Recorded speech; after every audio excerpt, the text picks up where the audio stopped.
오늘 주시는 말씀은 요한복음 11장 17절에서 44절 말씀입니다.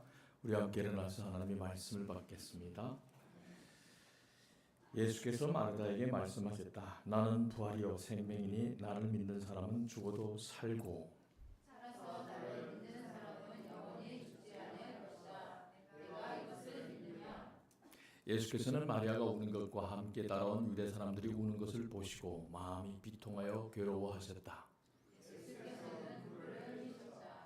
예수께서 다시 속으로 비통하게 여기시면서 무덤으로 가셨다. 무덤은 동굴인데 그 여기는 돌로 막아 놓았다.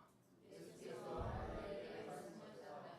내가 믿는 하나님의 영광을 보게 해드리라고 내가 내게 말하지 않았느냐? 사람들이 그 돌을 옮겨 놓았다. 예수께서 하늘을 우러러 보시고 말씀하셨다. 아버지, 내 말을 들어주신 것을 감사드립니다. 아버지께서는 언제나 내 말을 들어주신다고 감사합니다.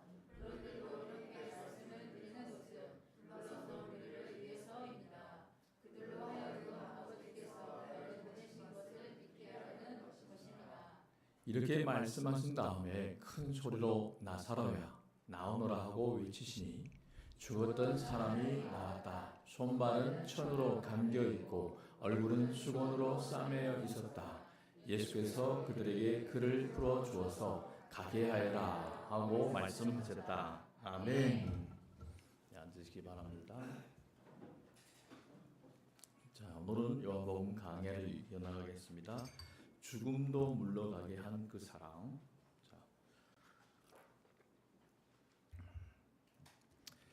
자, 우리 인생에는 도무지 당장에는 어떤 인과율로도 해명할 수도 없는 일들이 임의로 일어나고 내가 속절없이 피해자가 되기도 하고 수혜자가 되기도 합니다. 자, 내 마음대로 뜻대로 안 되는 것이 인생살이인 것 같습니다. 또한 한치 미래도 예측할 수 없는 것이 인생인 것 같습니다. 하지만 하나님은 우리에게 창조 목표를 따라서 자신의 미래에 대한 선택의 기회를 우리에게 허락해 주십니다. 예수님 안에서 거듭나 영생을 누리지 아니면 운명을 탓하면서 이 세상의 길들여져 사망의 길을 걸을지 우리 선택에 따라 우리 인생은 그 끝에서 영생과 멸망으로 나뉘게 됩니다. 예측 불허한 인생살이에서 하나님이 우리에게 보여주고 싶어 하시는 것은 무엇이고 우리에게 바라시는 것은 무엇일까요? 또 우리 통제 불가능해 보이는 우리 인생의 흐름 속에서 우리가 두려워하지 않으면서 그분을 신뢰하며 동행하는 삶은 어떻게 해야 가능할까요?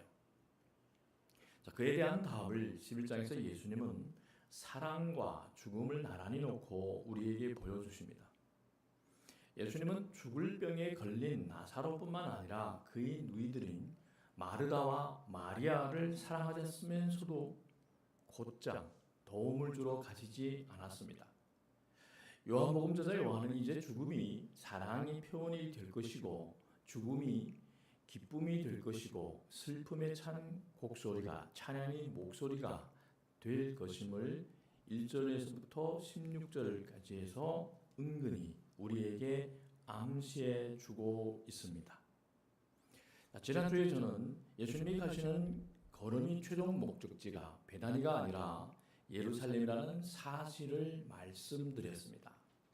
오늘 우리가 살펴볼 베다니의 나사로 사건은 예수님께서 앞으로 일어날 사건을 미리 보여주는 사건입니다. 이것이 또한 요한복음이 7개의 표적 가운데 마지막 7번째 표적을 통해 전하고자 하는 11장에서부터 12장까지 메시지입니다. 7개의 표적은 바로 예수님이 십자가와 부활의 그림입니다.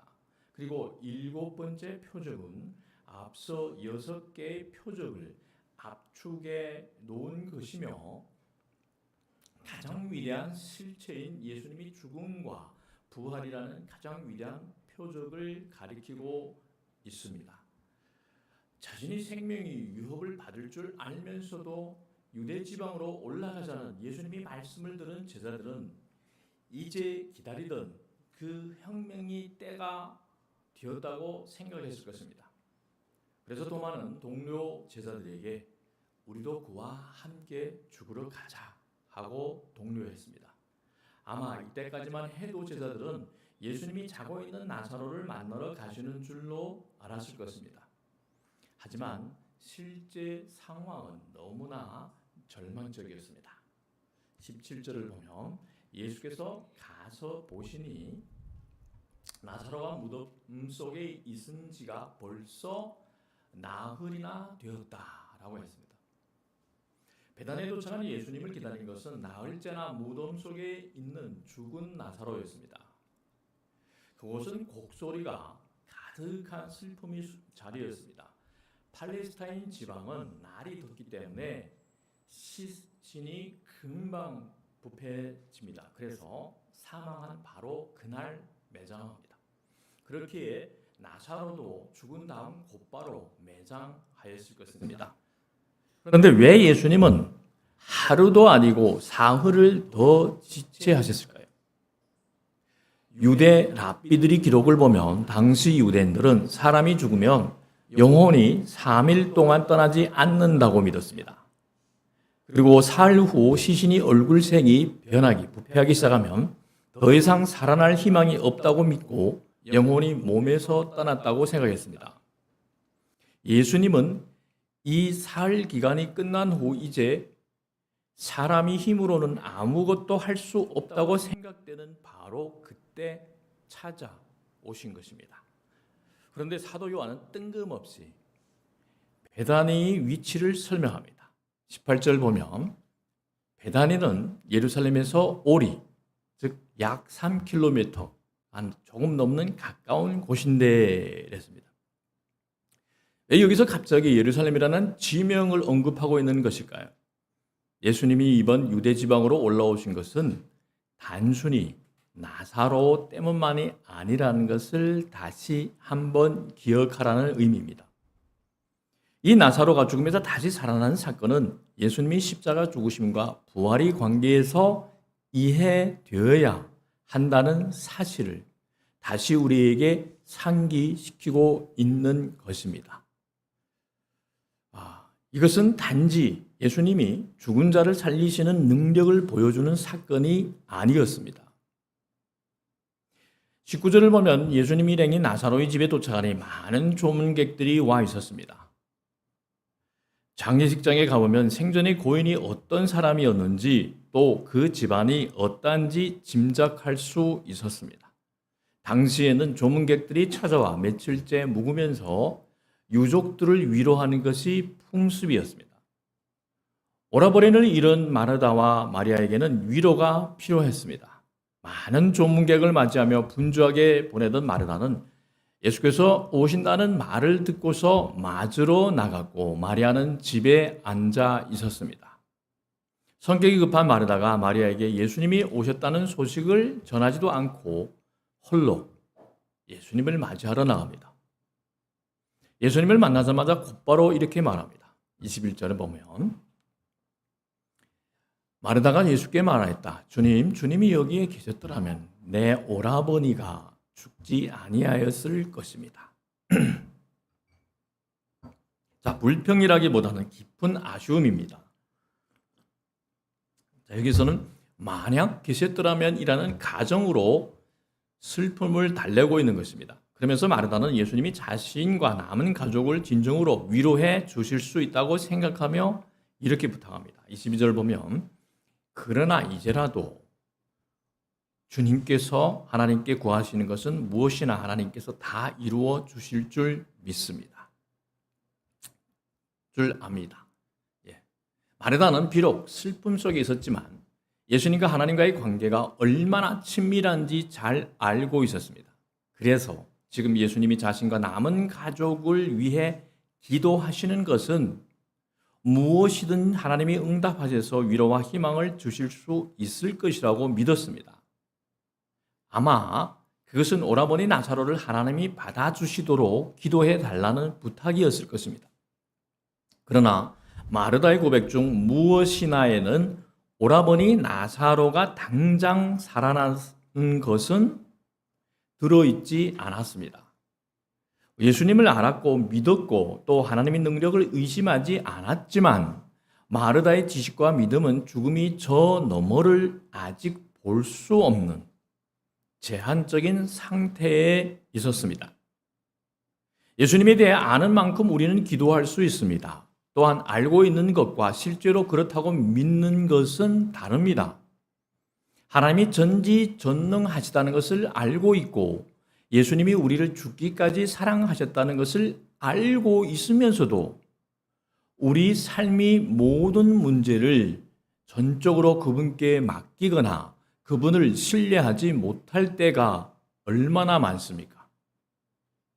마르다는 예수님이 무엇이나 하실 수 있는 분이라고 고백했으면서도 정작 본인은 하나님이라도 결코 하실 수 없는 일이 있다고 생각하는 사람이라는 것을 자신도 아직 모르고 있었습니다. 이러듯 겉으로 완벽하게 고백하고 있는 마르다의 이 고백을 예수님은 실제로 완벽하게 성취시켜 주실 것입니다. 예수님은 마르다에게 자신이 실제 무엇이나 다 이룰 수 있는, 이루어 줄 수 있는 그 분임을 일깨워 주십니다. 23절 보면 예수께서 마르다에게 말씀하셨다. 네 오라버니가 다시 살아날 것이다. 마르다는 예수님이 이 말씀을 그대로 받아들이지 않고 나름대로 해석합니다. 아마 마르다는 뭐잖아 너와 너희 오라버니는 천국에서 만날 것이다 라고 해석을 하며 예수님이 자신을 위로하고 계신다고 생각했던 것 같습니다. 24절을 보면 마르다가 예수께 말하였다. 마지막 날 부활 때 그가 다시 살아나리라는 것은 내가 압니다. 네. 자, 사두개인들을 제외하고 대부분의 유대 사람들은 이러한 부활을 믿고 있었습니다.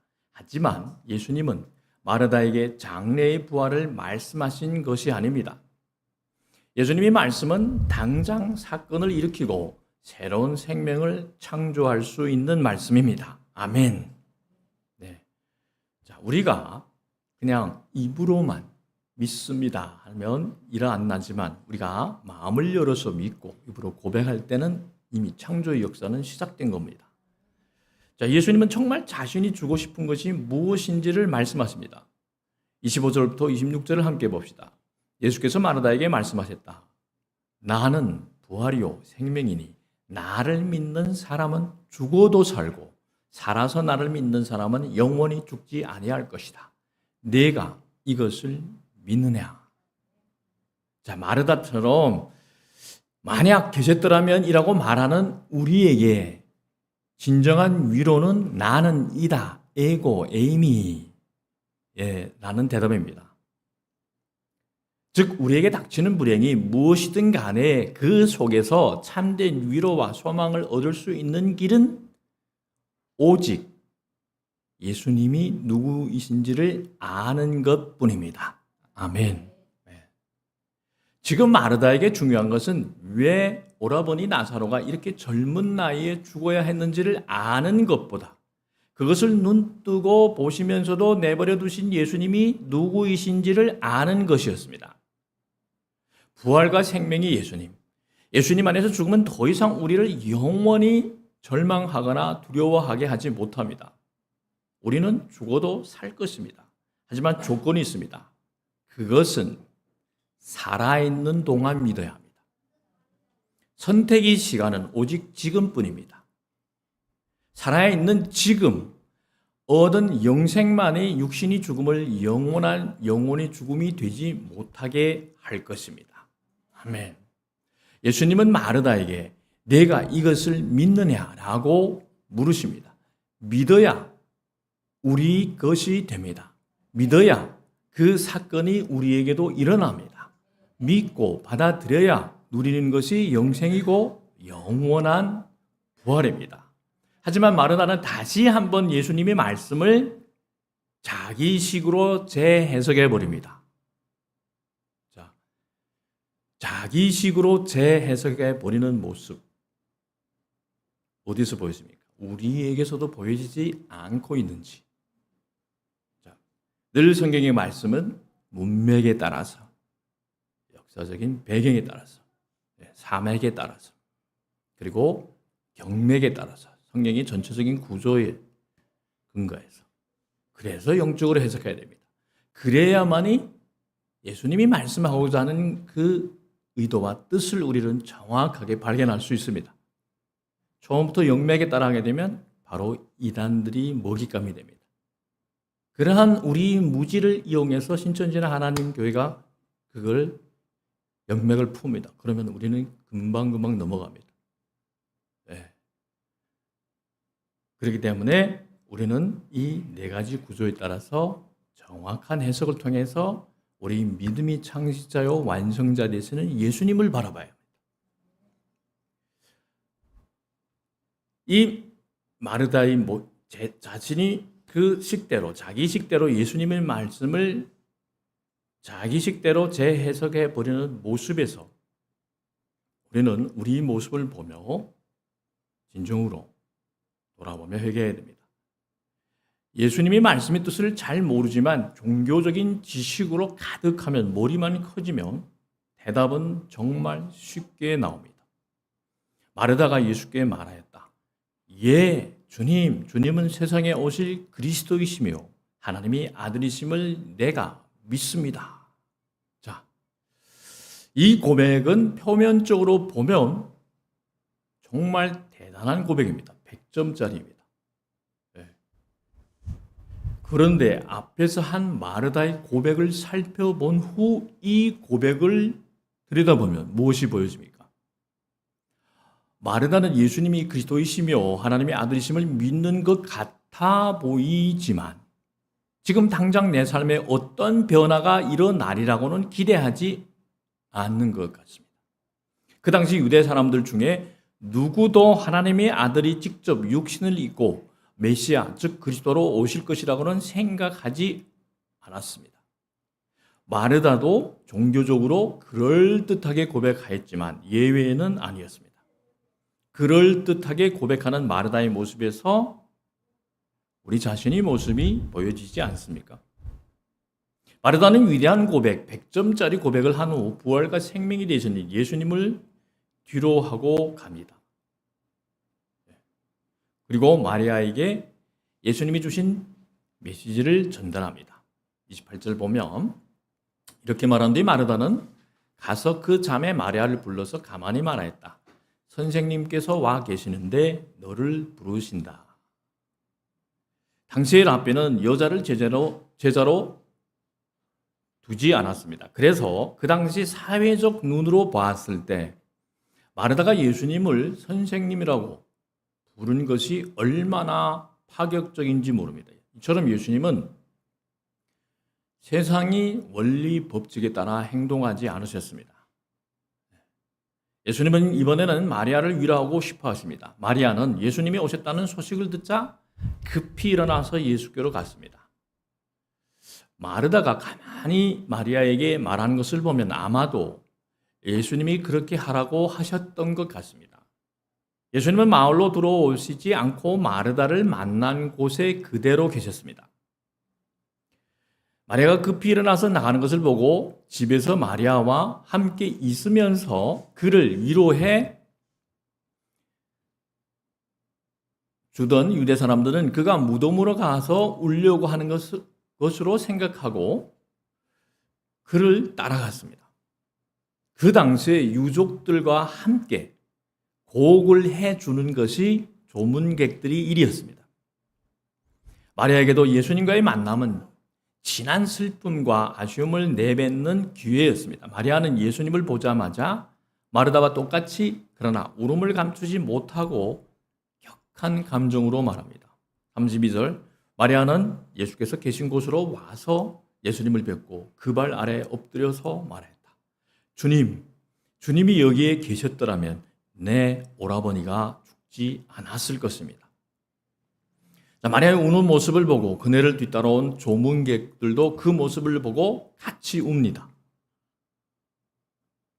예수님도 비통하여 괴로워하셨습니다. 그런데 여기에서 비통이라는 단어에 주목해야 됩니다.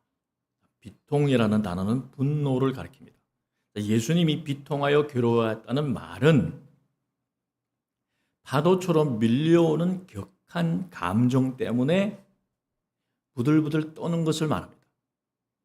마리아가 울고 유대 사람들이 따라오는 모습을 본 예수님은 분노할 정도로, 치가 떨릴 정도로 마음이 격해졌습니다. 그렇다면 이것은 누구를 향한 분노일까요? 사람을 이토록 아프게 하고 슬프게 하는 죽음을 향한 분노였을 것입니다. 또한 사망을 통해 인간을 괴롭게 하는 사탄을 향한 분노였을 것입니다. 이것이 죽음에 대한 분노라는 것은 마음이 심령의 엔스피릿라는 이 표현을 통해서도 알 수 있습니다. 단지 감정적인 분노가 아니라 죽음을 향한 영의 분노를 말합니다.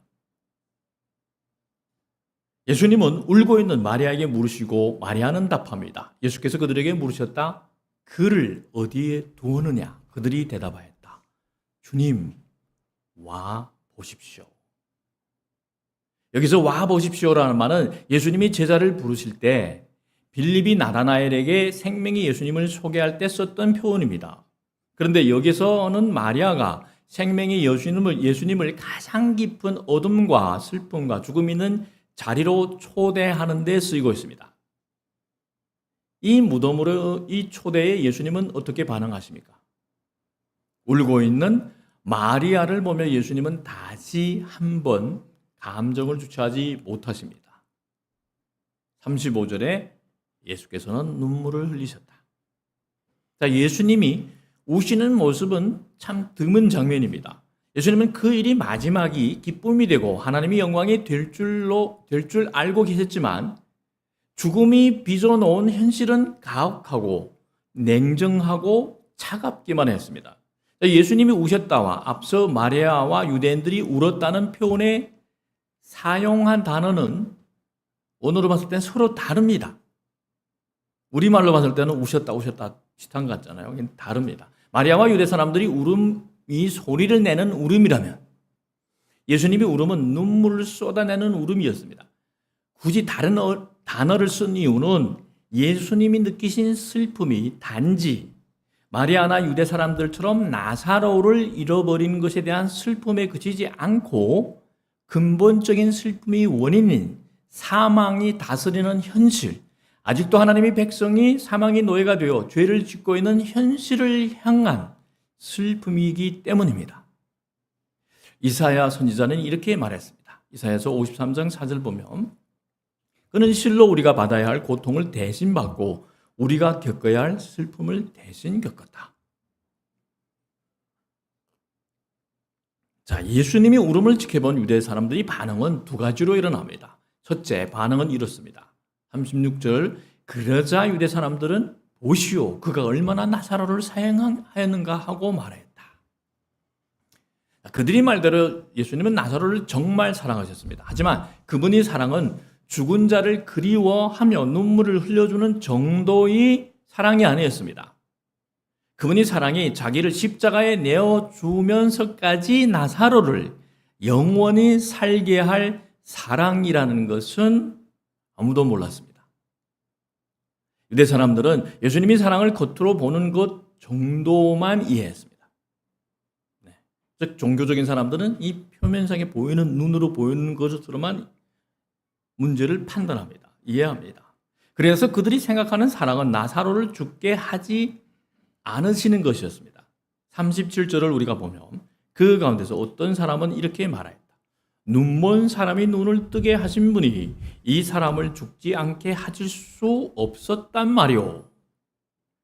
많은 사람이 고난도, 굶주림도, 전쟁도, 자연재난도 없는 세상을 만드셔야 하나님이 사랑의 하나님이라고 불리실 자격이 있다고 말합니다. 사랑의 하나님이라며 왜 이런 굶주림, 전쟁, 자연재난을 허락하십니까? 사랑의 하나님이라면 그냥 평안함 속에서 아무런 고난과 재난도 없이, 전쟁도 없이, 재난도 없이 이 세상을 만들어야 하지 않겠습니까? 그래서 이들도 눈먼 사람이 눈을 뜨게 하신 분이 이 사람을 죽지 않게 하실 수 없었단 말이오 라고 말하고 있는 것입니다.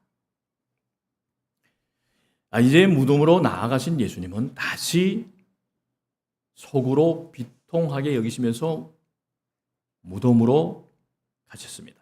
38절에 보면 예수께서 다시 속으로 비통하게 여기시면서 무덤으로 가셨다. 무덤은 동굴인데 그 어귀는 돌로 막아 놓았다. 예수님은 단지 유대 사람들이 기대대로 그냥 곡하러 무덤에 가신 것이 아니라 사망과 싸우기 위해 가신 것이기 때문입니다. 자, 마치 예수님의 모습에서 무엇을 볼 수 있습니까? 마치 전투를 앞두고 전의를 불태우는 전사와 같은 그런 모습이 보이지 않습니까? 무덤 앞에는 대개 그렇듯이 큰 돌이 가로막고 있었습니다. 산자와 죽은 자를 갈라놓은 죽음이 큰 상징인 이 돌. 하지만 예수님 앞에서 죽음은 더 이상 장애물이 될 수 없습니다. 죽음은 더 이상 영원한 이별이 될 수 없습니다. 예수님은 이렇게 말씀하십니다. 돌을 옮겨 놓아라. 그런데 앞서 멋진 고백을 했던 마르다가 또 놀라운 말을 합니다. 39절에 보면 죽은 사람이 누이 마르다가 말하였다. 주님, 죽은 지가 나흘이나 되었어. 벌써 냄새가 납니다. 이것이 마르다의 신앙의 실체입니다. 종교적인 믿음의 실체가 바로 이런 겁니다. 믿습니다. 저는 그리스도요 살아계신 하나님의 아들입니다. 현실적인 문제에서는 그 현실의 문제에만 보면서 고백합니다. 예수님이 옆에 서 있는데도 우리 문제의 해결자이신데도 보지 못합니다. 그대가 아는 그 메시아, 하나님의 아들, 구원자 예수는 죽은 자를 당장 살릴 수 없는 예수였어요. 그런 마르다에게 예수님은 자신이 예전에 했던 말을 기억하라고 요구하십니다. 40절 보면 예수께서 마르다에게 말씀하셨다. 내가 믿으면 하나님의 영광을 보게 되리라고 내가 내게 말하지 않았느냐. 이 말씀을 듣고 사람들은 돌을 옮겨 놓았습니다. 그때 예수님은 다른 사람들이 다 들을 수 있도록 공개적으로 기도하기 시작합니다. 그런데 놀랍게도 우리 바람과는 달리 나사로를 살릴 능력을 달라고 기도하지 않습니다. 대신 이렇게 기도하십니다. 우리가 41절에서부터 42절 보면 예수께서 하늘을 우러러 보시고 말씀하셨다. 아버지, 내 말을 들어주신 것을 감사드립니다. 아버지께서는 언제나 내 말을 들어주신다는 것을 압니다. 그런데도 이렇게 말씀을 드리는 것은 둘러선 무리를 위해서입니다. 그들로 하여금 아버지께서 나를 보내신 것을 믿게 하려는 것입니다. 자, 이것은 감사기도입니다. 예수님은 이미 드린 기도를 이루어 주신 것을 감사하고 있습니다. 자, 언제 그러면 기도하셨을까? 예수님은 베다니에서 또 다른 베다니로 가시는 대신에 기도하셨을 것입니다. 죽었지만 잘하는 것이 되게 해달라는 기도였을 것입니다. 죽었지만 부패하지 않고 그대로 남게 해달라는 기도였을 것입니다. 예수님이 공개적으로 감사기도를 드리신 데는 또한 이유가 있었습니다. 그것은 무덤가에 모인 사람들이 예수님과 하나님과의 관계를 잘 알도록 하시기 위해서였습니다. 자신은 하나님으로부터 보냄을 받았으며 하나님은 자신이 기도를 들으시는 아버지이심을 알려주고 싶으셨던 것입니다. 자, 예수님께 중요한 것은 죽은 나사로를 살리시는 것이 아니었습니다. 나사로는 당장 살았다가도 또 늙으면 죽을 것입니다. 그러므로 이 표적을 통해서 그가 더욱 믿음이 온전해져서 계속 생명을 유지하는 것이 더 중요했고, 또 이 기적을 본 사람들 역시 예수님을 영접해 영원히 죽지 않는 생명을 얻는 것이 더 중요했습니다. 이것이 바로 예수님이 앞에 15절에서 기뻐하며 기대하셨던 바입니다. 15절에 내가 거기에 있지 않은 것이 너희를 위해 도리어 잘된 일이므로 기쁘게 생각한다. 이 일로 말미암아 너희가 믿게 될 것이다. 자, 성공과 실패, 행운과 불행이 교차하는 이 세상의 삶 속에서 우리가 얻어야 하는 가장 소중한 것이 바로 영원한 생명입니다. 매일 말씀과 기도로 그분과의 사랑이 교제 속에서 영생을 누리되 더욱 풍성하게 누리는 것이 우리를 향한 하나님의 뜻임을 기억해야 합니다. 때론 무덤을 가로막고 있는 큰 돌처럼 우리를 절망스럽게 할 눈에 보이지 않지만 큰 장애물이 우리 인생이 그 가운데 놓여있고 가로막기도 할 것입니다. 마지막 장애물이요, 가장 큰 장애물은 누구에게나 죽음입니다. 우리 혼자 힘으로는 도저히 옮길 수 없지만 예수님이 함께하여 주신다면 가능합니다. 돌이 옮겨지자 예수님은 큰 소리로 외치십니다. 이렇게 말씀하신 다음에 큰 소리로 나사로야 나오너라 하고 외치시니 했습니다.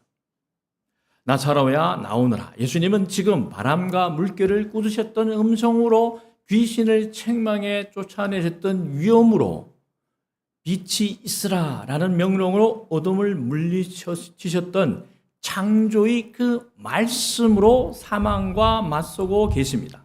그분이 바로 에고 에임이기 때문입니다. 그래서 요한복음에서 우리가 예수님이 그 창조의 하나님이었다는 것을 보는 눈이 열리면 더 이상 이 세상의 그 어떤 사이비 종교의 할아버지와 할머니들한테 눈이 쏠리지 않아요. 다 똑같이 우리와 같이 죽을 사람들 그 있잖아요. 사탄이 도구인 그 사람들을 하나님으로 바라보지 않아요. 말씀의 눈이 열리면 예수님만의 그 창조주 에고 에임이라는 눈이 열리면 우리 믿음이 창시자요 완성자 되시는 예수님만 그저 바라보고 따라갑니다. 그래서 나사로야 나오너라, 빛이 있으라 라는 이 창조의 말씀으로 예수님은 사망과 맞서고 계십니다. 예수님의 능력이 선포해 놀라운 일이 벌어집니다. 44절, 죽었던 사람이 나왔다. 손발은 천으로 감겨있고 얼굴은 수건으로 싸매어 있었다. 예수께서 그들에게 그를 풀어주어서 가게 하여라 하고 말씀하셨다. 자, 죽은 지 네 날이나 지났습니다. 나흘이나 지났습니다. 인간적으로 생각할 때는 시체가 부패해서 냄새가 날 수도 있어요. 그런데 그 사람을 사망 권세에서 건져주시고 일으켜주실 수 있는 분은 오직 예수님 분입니다. 그분은 창조주이시기 때문입니다. 아멘. 지금 우리가 역사를 따라봐도 그 어느 누구도 죽은 지 나흘이나 되는 사람을 살려낸 사람은 없습니다. 다 조작하는 것이지만 예수님께서는 직접 많은 사람들 앞에서 보여줬습니다. 예수님의 능력이 선포해 놀라운 일이 44절에서 벌어집니다. 죽었던 사람이 나왔다. 손발은 천으로 감겨있고 얼굴은 수건으로 싸매어 있었다. 예수께서 그들에게 그를 풀어줘서 가게 하여라 하고 말씀하셨다.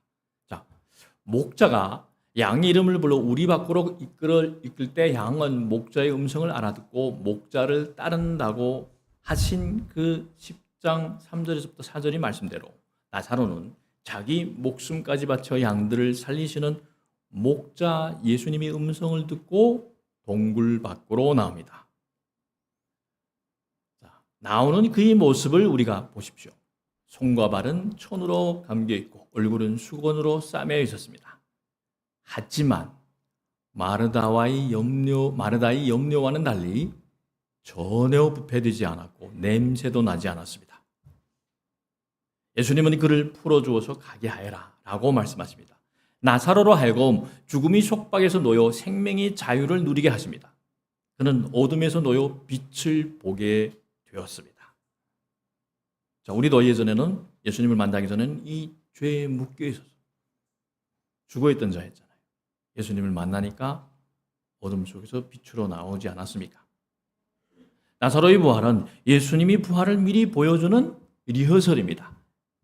연습입니다. 연습. 자, 예수님은 이제 자신이 양들을 위해 목숨을 버리는 선한 목자이심을 말로만이 아니라 친히 십자가에서 보여주실 것입니다.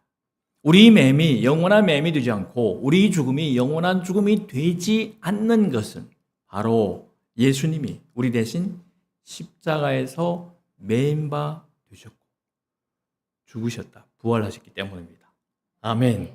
예수님의 사랑은 죽음도 물러가게 할 수 있는 그 사랑입니다. 아가페 사랑입니다. 예수님의 사랑은 죽음을 넘어섭니다. 죽음이 가져다 둔 현실은 치를 떨며 분노할 정도로 냉혹하고 지난 일을 아쉬워한다고 해도 돌이킬 수 없는, 돌아갈 수 없는 잔인함 그 자체입니다. 하지만 예수님은 죽음이 기쁨과 생명이 되게 하셨습니다. 십자가의 죽음을 통해 자기 사랑을 우리에게 증명해 보이셨습니다. 그분은 우리가 고통당할 때와 같이 고통당하셨고 우리가 죽을 때 같이 죽으셨습니다. 아니, 우리 영원한 죽음을 대신 지고 돌아가심으로 우리 죽음이 잠이 되게 하셨습니다. 나사로를 살려주시며 우리에게 미리 자신이 부활을 보여주신 주님이 겁이 많고 연약한 우리, 세상에 자주 굴복하고 넘어지는 우리를 영원한 천국의 잔치까지 반드시 데리고 가실 것입니다. 아멘. 주님은 오늘 그러한 우리에게 물으십니다. 이것을 내가 믿느냐? 아멘. 네. 죽음도 물러가게 한 십자가 그 크신 사랑으로 우리에게 다가오신 주님을 깊은 신뢰와 겸손한 마음으로 오늘 이 시간 영접하지 않겠습니까? 그분이 영원한 생명으로의 초대에 기쁘게 아멘.